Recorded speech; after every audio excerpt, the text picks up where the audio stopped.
I always get so excited to say yes to the gig because I just want the opportunity. Like, I just want to say yes, especially if it's something that I really want to do, that I have to be better about going, and what's the rate? Or here's my rate. Does this work? You know what? Put that on my 2025 goals. Wait, so are you saying that you will take gigs without having an agreed upon rate prior to the gig? I have done that before. Yes, I know it is dumb. I should never do it again. I have worked with these people in the past. I'm not doing that anymore. Like, I've got it together. But yeah. And is this I'm assuming you're talking sideline broadcast in this circumstance? Yeah, freelance stuff. Okay, wow. So okay, let me ask you then. Okay, so if hey, Savanna, do you want to work this broadcast? Yes, I would love to. Okay, it's tomorrow. The broadcast comes, you do the show, then what happens? You've already done the show. Like, I've done this. Whose fault is it? So bad. Like it's mine. No, I feel like it's the fault of the production, because you can now send an invoice for almost anything. Technically. That's true. Granted, the only time that this has happened was someone I had worked with before, and I just didn't reestablish for this different gig what it was. It was a different type of gig?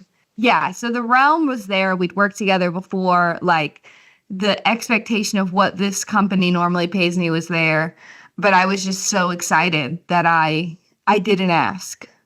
So there's a varying degree of what you may charge depending on what? Always, yeah. I think, at the beginning of my career and compared to now, like, obviously you make more, just like a salary job. But even if the game is linear, you would expect to make more.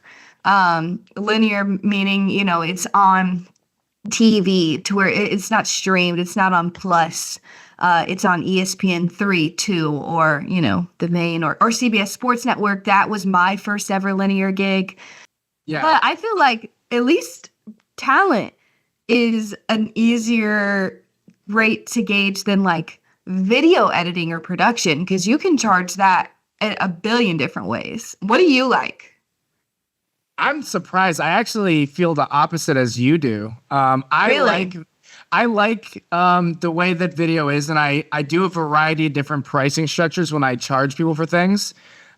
Sometimes I'll do a flat rate for a project if it's something very simple and I know how long it's going to take me to do whatever it is, whether it's shooting, editing, or both.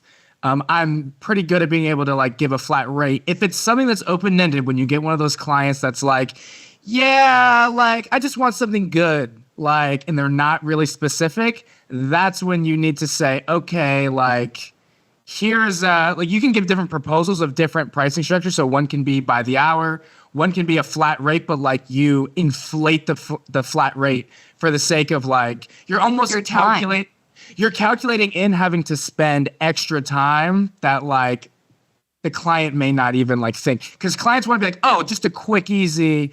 Yeah, I got a quick, easy project for you. And it's like, 25 hours later, you're on your ninth revision and you want to strangle your client because you only charged $100 because he told you it was going to be quick and easy.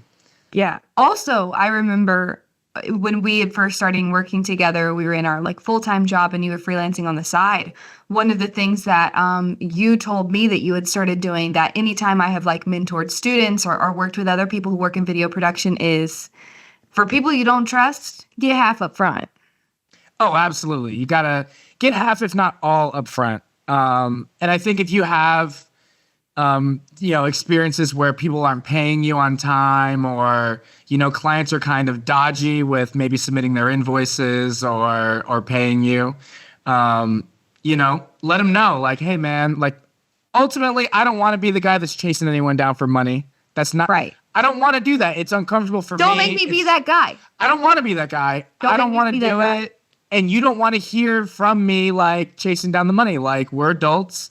Like, let's just figure out the pricing structure that works and just make those terms really clear. Like, it doesn't need to be an abrasive conversation. I think a lot of people like are scared of the money conversations because they're worried that asking for certain terms and conditions like that is going to be met with like hostility or resistance, when in fact, like, it actually makes things way smoother.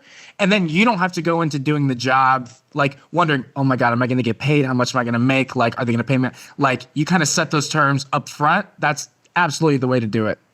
Yeah. I think too, if you're almost any type of paid gig within sports production, media, broadcasting, if you have some sort of mentor, ask them, at what they think the rate should be. I did that recently where I was working in with a conference I had never worked with before, so I didn't have a really good reference of what they like to pay. And the last thing that I ever really want to do, maybe this holds me back, but I don't want to throw something out that's insane. I want to be. You want to be close. You don't want to be that person either. So I called up a sideline reporter of mine and just said, hey, I've seen that you do work with them. What do you usually expect? What's realistic? But I had a good relationship with her to where I could do that. I've even sent some students that I've worked with to you of like, hey, this kid's working on this. This is their experience level. Here's what they're doing. What do you think they should charge? Because I think it's really hard to know. Because there is no outline. No one tells you any of this. Like, I feel like if you're in business school or med school, or even if you're working a teaching salary, all that's laid out. All that is explained to you. You're 1 to 3, you make this. You're 5 to, and if you're working these, it's totally subjective. It can be scary, but I think it can really work in your favor if you know how to kind of approach it the right way. Because I think when you're working for large businesses and corporations that have large budgets, a lot of times we short sell ourselves because we are scared that we're going to get told no, or that's too high. Well, ultimately, everything's a negotiation. So, the first person to say the number kind of sets that anchor of what ballpark you're even working in. So if you are going to be the first person to offer a number, go high. Go high, because what they're going to do is, if you are way out of their budget, they're going to tell you that. And then you kind of figure out. But at the end of the day, you don't want to work for less than, you're worth. Because at the end of the day, you're worth as much as someone is willing to pay you. And if you can convince them that they need to hire you and that's the right price, and it makes sense on a business side, then, there's no reason that they shouldn't be paying you more. I remember when I was working in the NFL, I referred our marketing department to a buddy of mine who was doing a freelance like photo booth business, where, they come in, it's like an event. You can go into the photo booth, it takes your photo, prints it out on a little strip.